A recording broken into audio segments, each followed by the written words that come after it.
The scorching summer sun burned over Copper Creek, Arizona territory as Catherine Vaughn swept the wooden porch of her father's general store.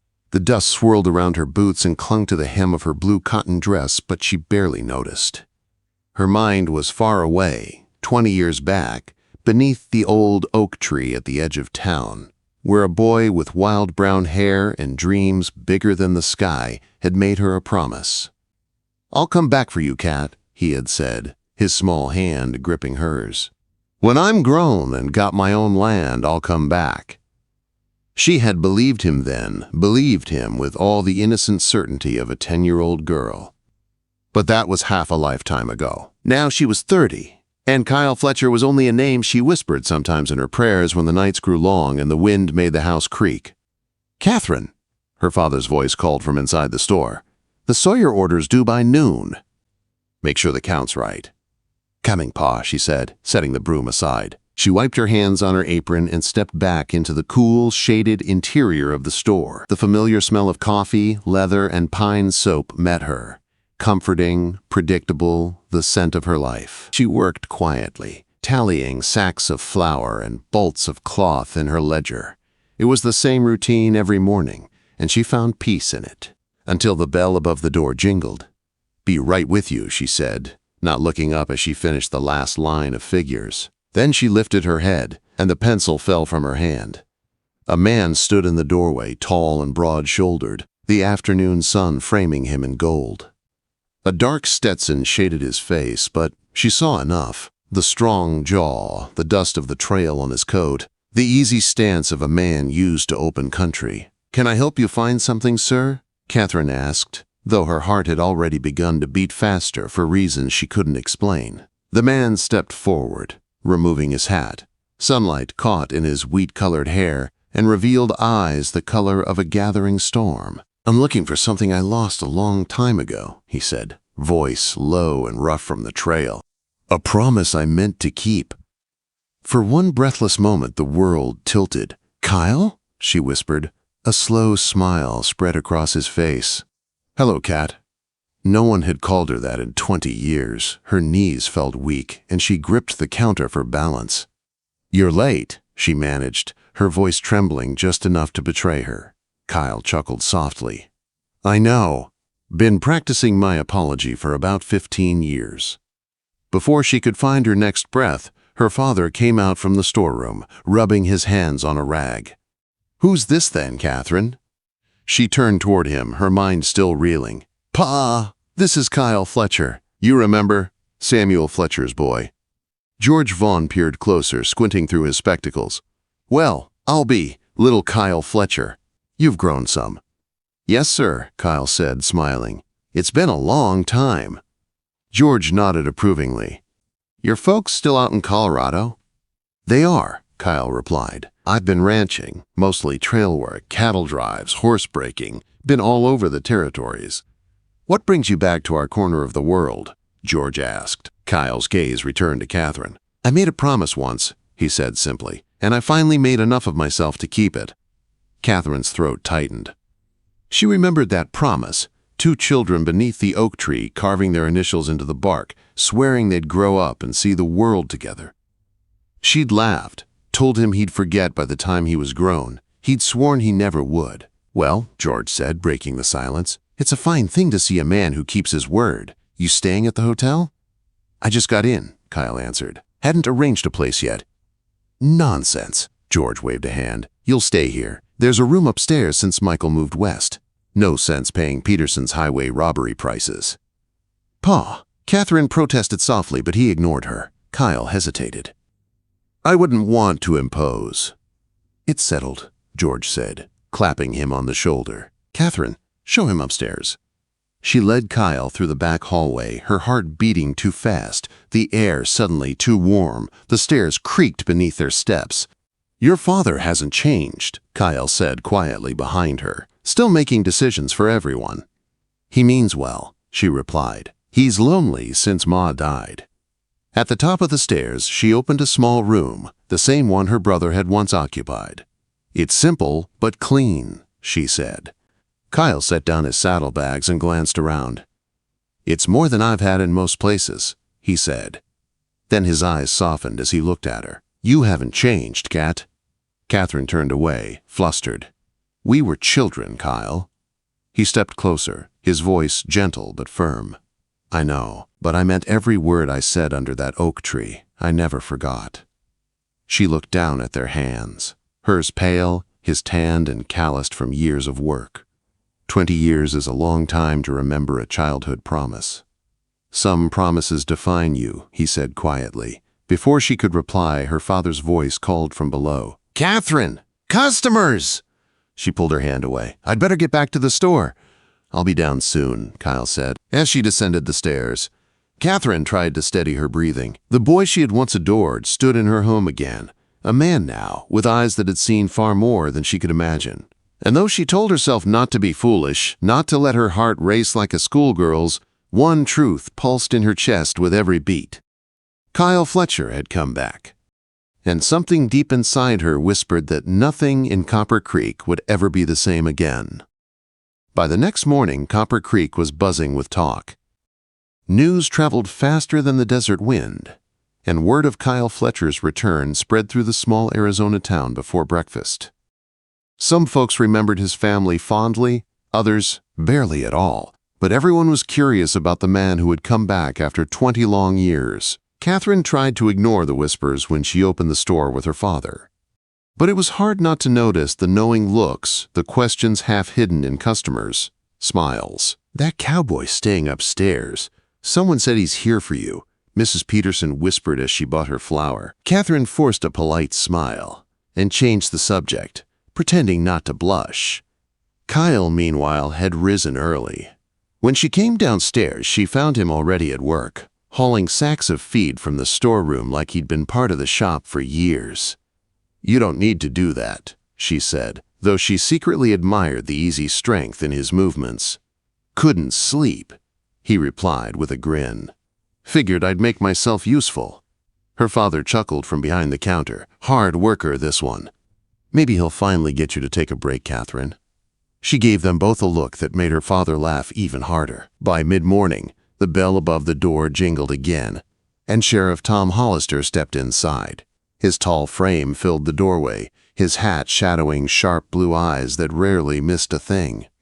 "Morning, George." "Miss Vaughn," he greeted politely before his gaze landed on Kyle. "And you must be the talk of the town." Quote. Kyle set down the sack of grain and turned, calm but alert. "Kyle Fletcher," he said, offering his hand. "I hear you've been keeping order in Copper Creek." Hollister shook it, but his grip was firm, testing. "That's my job," he said evenly. "Been hearing a lot about you, Fletcher. Folks say you've been all over, Colorado, Kansas, maybe Dodge City." "Something like that," Kyle answered. "And you?" 5 years wearing the badge here," Hollister said. "Quiet town, mostly. I intend to keep it that way." The two men studied each other for a long moment, something unspoken passing between them. Catherine sensed it immediately. Two very different men measuring each other not with words, but with instinct. Finally, Hollister turned to her. "Miss Vaughn, could I have a word later about the town social next Saturday? We're organizing some safety measures, with all the traveling folk expected." "Of course, Sheriff," she replied, though she could feel Kyle's eyes on her. "Good," Hollister said, tipping his hat. "Welcome back, Mr. Fletcher. Hope you're not bringing trouble with you." Quote. "That makes 2 of us," Kyle said quietly as the sheriff left. Catherine sighed when the door closed. "You two just met, and I already feel like I need a referee." Kyle smiled faintly. "Just getting a sense of your lawman, that's all." "He's not my lawman," she said quickly, then regretted how defensive she sounded. Kyle's smile deepened. "Good to know." Later that afternoon, George insisted Catherine show Kyle around town. The excuse was that he should see how much Copper Creek had changed since his boyhood. But she knew her father well enough to recognize matchmaking when she saw it. They walked side by side down the dusty main street, sunlight bouncing off the windows of the saloon and the newly built church with its proud bell tower. Children chased each other near the livery stable, their laughter echoing through the heat. "Looks bigger than I remember," Kyle said, taking it all in. "Some things changed," Catherine agreed. But not everything. The same families mostly, just older faces. He smiled at her. Yours changed the right way. She looked away, flustered. You always did know how to talk smooth, even at 10. He chuckled. No, at 10 I just said what I meant. Guess I still do. They reached the edge of town, where the dusty road bent toward the creek that gave Copper Creek its name. The old oak tree stood there, roots deep and branches wide, the same one where their childhood promise had been made. Without thinking, they both stopped. Still standing, Kyle murmured. He brushed his fingers along the rough bark, finding the faint carving beneath the weathering of years. KF plus CV. Catherine smiled sadly. I can't believe it's still here. I came by once on my way north years ago, he said quietly. Didn't stop, didn't feel right until I could come back for real. She looked up at him. And now? Now it feels right, he said. For a long while they stood under that tree. The only sounds, the buzz of cicadas and the soft whisper of wind through the leaves.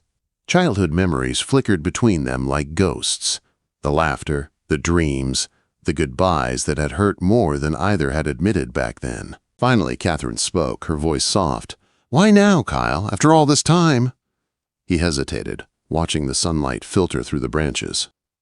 Because I spent years thinking I had to be someone before I could come back. I didn't want to offer you empty promises.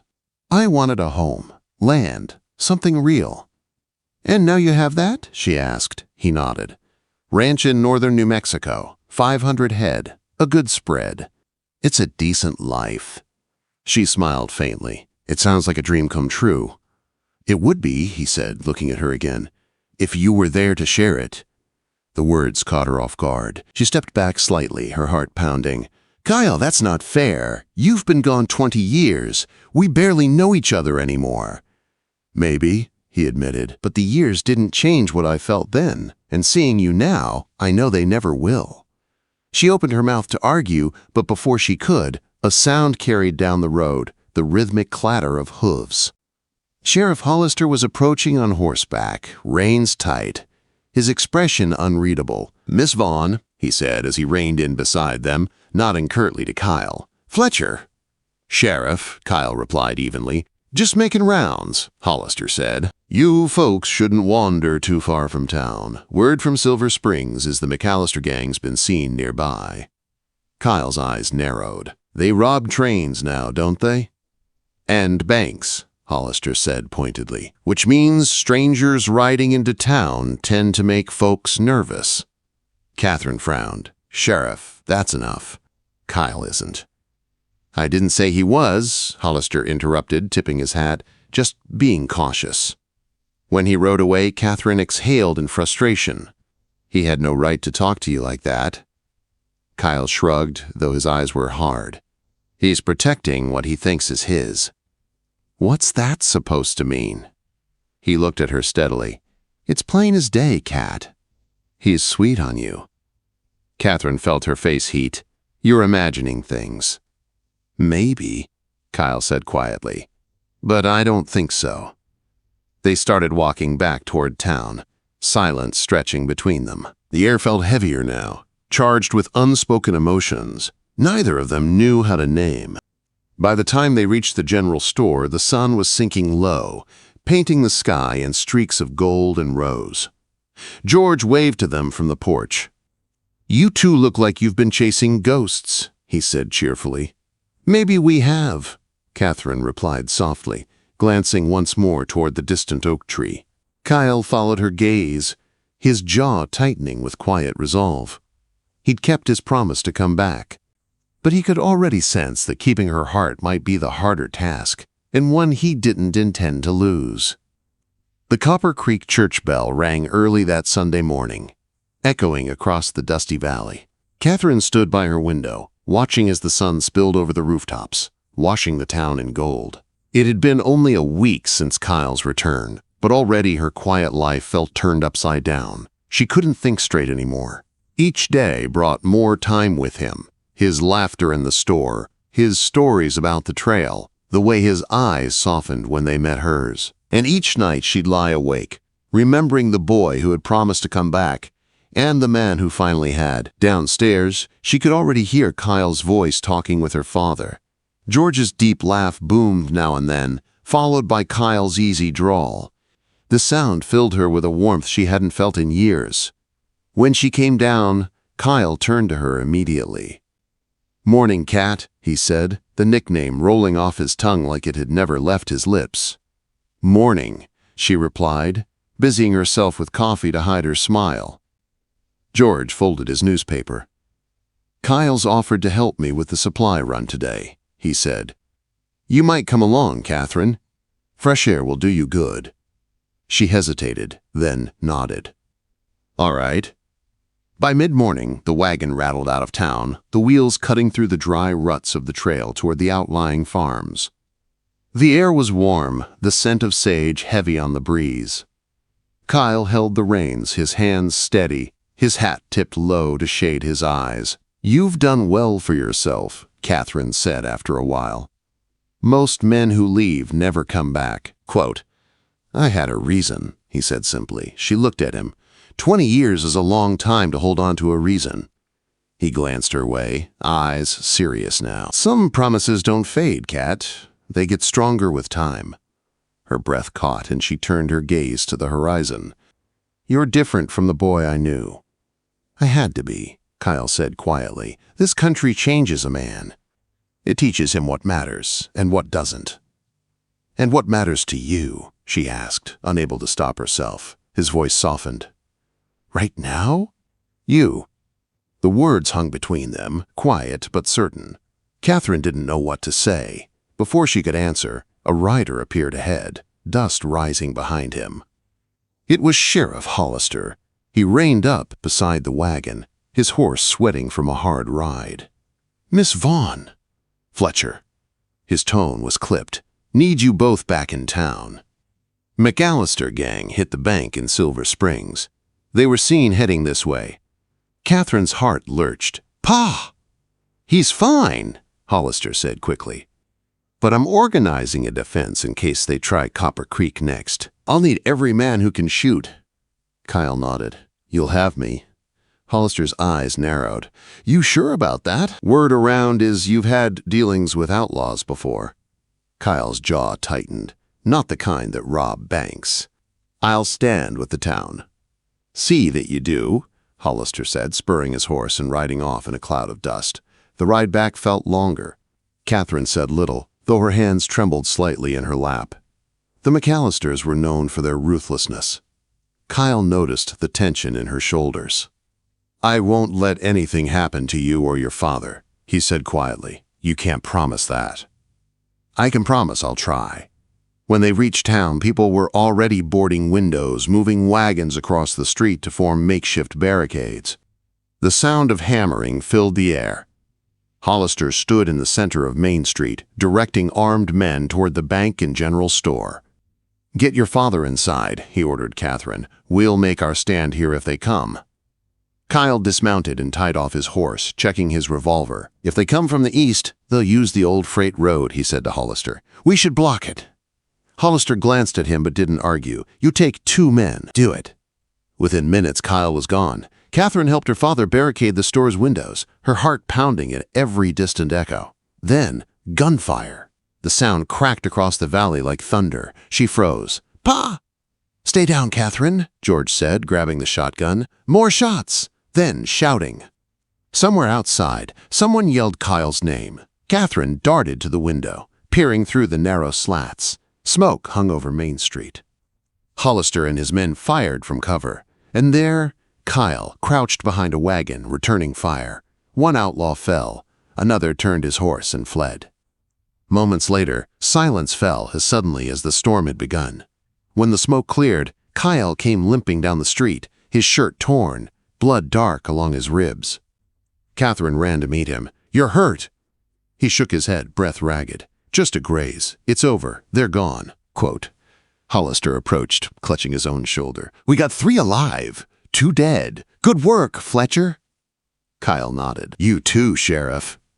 Their eyes met, not as rivals now, but as men who had stood side by side. That night after the doctor tended to the wounded, the town quieted again. Catherine cleaned Kyle's wound herself, her hands steady even as her heart raced. "You shouldn't have gone out there alone," she said softly. "I couldn't let them hurt anyone," he replied. "Besides, I promised I'd look after you." She smiled faintly through her worry. "Always keeping promises, aren't you?" He reached for her hand, his voice low. "Only the ones that matter." Their eyes met, and for the first time neither looked away. The years between them vanished. "I love you, Kat," Kyle said, the words simple and sure. "Always have, always will." Tears filled her eyes. "I know," she whispered. "And I love you, too." He leaned forward, kissing her gently. And in that quiet, candlelit room, the long wait finally ended. Weeks later, the dust of the McAllister fight had settled, and Copper Creek had returned to its peaceful rhythm. The Vaughns sold the store, George content to retire, and when Kyle asked Catherine to come with him to New Mexico, to the ranch he had built with his own hands, she said yes without hesitation. A month later, under the same oak tree where two children had once carved their initials, they were married in a small ceremony, attended by friends and townsfolk. When the vows were spoken and the sun dipped low across the hills, Kyle took her hands and smiled. 20 years late, he said, but right on time. Catherine laughed through her tears. "You kept your promise, Cowboy." "And I always will," he whispered. As the breeze stirred the oak leaves above them, the initials carved long ago caught the fading light, KF plus CV. And for the first time in 20 years, Copper Creek felt like home again.